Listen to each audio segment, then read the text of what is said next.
Joining me on the show today, it is Teresa Walker, writer for the Associated Press out of Nashville. She's a 5-time National Sports Media Association Writer of the Year and a Tennessee Sports Writers Association Hall of Famer. I am in the presence of greatness. Teresa, what's happening with you? Well, I as wet as it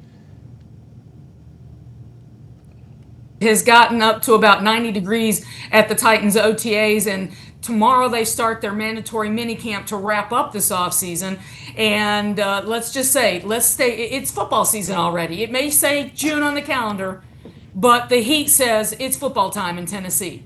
Well, I think in America, it's pretty much always football time whenever we want it to be. Let's get into our big idea of today, and that is the Tennessee Titans. They just wrapped up OTAs last week and Tuesday. Like Teresa said, they begin mandatory minicamp. The Titans, of course, have the number 1 pick in Miami QB Cam Ward. They are also in year 2 with head coach Brian Callahan after winning just 3 games a year ago. So there is a lot of work to do. First things first, you got to get your young QB ready. He's had a lot of learning that has occurred from just the act of doing and things that he's maybe used to doing that are different at this level. And that's always for young quarterbacks the case. It's always going to feel different. So pleased with where he's at. He's picking it up pretty quickly as far as the mental part goes. And we're learning every day he's out here. I'm more just trying to be better, first and second down. Not have to get the third down, just trying to keep the chains moving, every play we get. And I think the more times that the quarterback position can put the ball in play, let his receivers, tight ends, and running backs make plays, the more successful the offense is going to be. All right, Teresa, you've got a chance to check out Cam Ward in rookie minicamp and now in OTAs.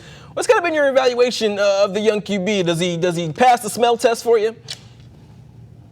So far, but granted, it's June. Last week Brian Callahan talked about how he's coming in at 5 a.m. and staying late, and that's something that they're going to have to keep an eye on because the NFL season is a marathon, not a sprint.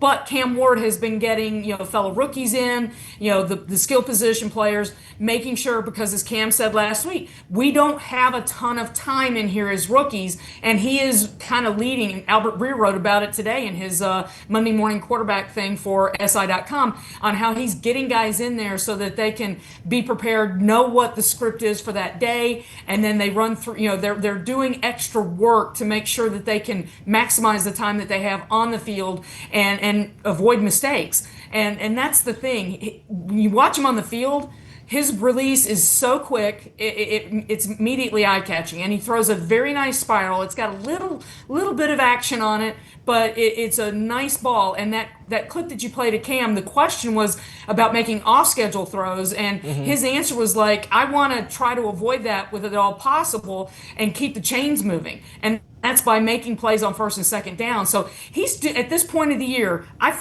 don't think there's anyone that watches his team closely that doesn't expect him to be the starter September 7th when they open at Denver. But for right now, he's doing, he's seizing the reins. He's making sure that everybody who's a rookie just like him knows what's going on, can go out and maximize their time on the field. And he's leading the way, which is kind of what you want a quarterback to do, especially, the number 1 pick overall. And the quietest number 1 overall pick that I think I can remember in recent NFL draft history. Yeah, he's certainly not a loudmouth in ways that we might have expected. Some of these other casts seems to be a little bit soft-spoken. What are the expectations of Cam, and do you think whatever those expectations are they fair? I mean, it looks like like you said, he is going to be the starter week 1. Well, the challenge for Cam Ward is there's not a lot of expectations for this team overall. They've won 3 games each of the last 3 seasons. Now, the Titans did go out and revamp their offensive line yet again. They signed Dan Moore Jr. from Pittsburgh as their new left tackle. And, Pro Football Focus is not a big advocate of his. They have him with most sacks allowed by, at his position with 12, a ton of pressures. But he's at left tackle beside Peter Skoronski going into his 3rd year in the NFL. They moved J.C. Latham out of Alabama, last year's number 1 overall pick, at least by this team, moved him to right tackle, the position he played in college at Alabama. They signed Kevin Zeitler, a 35-year-old veteran guard from Detroit, who certainly had a lot of success last season, to try to anchor that line, and they expect center Lloyd Cushenberry back.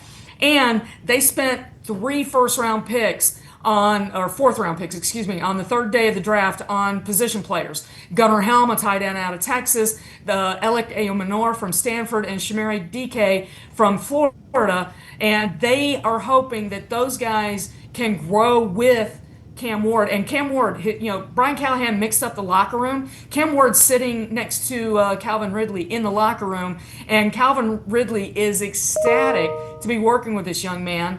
And now part of it is, he made it very clear last week. Last year was losing not great. Nobody likes it. And, this time of year, everybody's 0-0. Everybody's dreaming of the Super Bowl. But Calvin Ridley is going to be a huge key to just how good a year Cam Ward has. If he can come out and open the season with more touchdown catches, that is going to help set up Cam Ward. I kind of think that this team, let's face it, the NFL, 6 wins is the minimum of where you should be. Mm-hmm. And this is a team that had 7 losses by 8 points or less last year. If Cam Ward comes in and takes care of the ball, and this is an area that they struggled mightily with last year, if he can take care of the ball better than Will Levis last year, 26 combined turnovers, then they should be in position to at least have a chance to get to 6 wins. And that, with as many holes as this roster has, is huge. Sorry, I didn't mean to cut you off there. You mentioned the O-line, you mentioned the wide receiver room and some of the additions they've made there. Let's start kind of in the trenches. Do you think they've done enough to significantly improve in that area in order to protect Cam Ward and let him make, some of those on-schedule and off-schedule throws?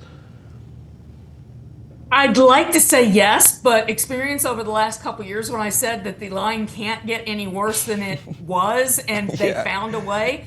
So I'm going to need to see, Avery, just how this line works. That said, Bill Callahan is here for a second off season with this group.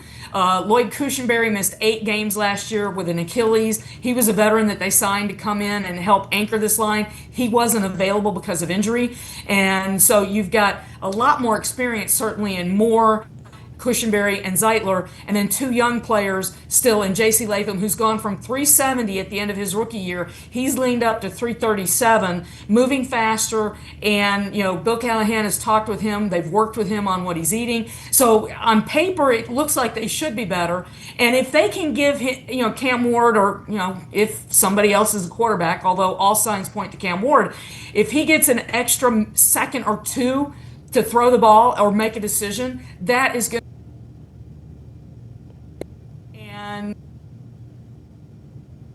college to make off-schedule throws and find it. The one quote that has stuck out at me this offseason so far, the Titans defensive coordinator, Denard Wilson, said of Cam Ward, his ability to find the open receiver, if that offensive line can give him that extra second or so, then I think Cam Ward will find the open receiver, which will make this offense much better all around.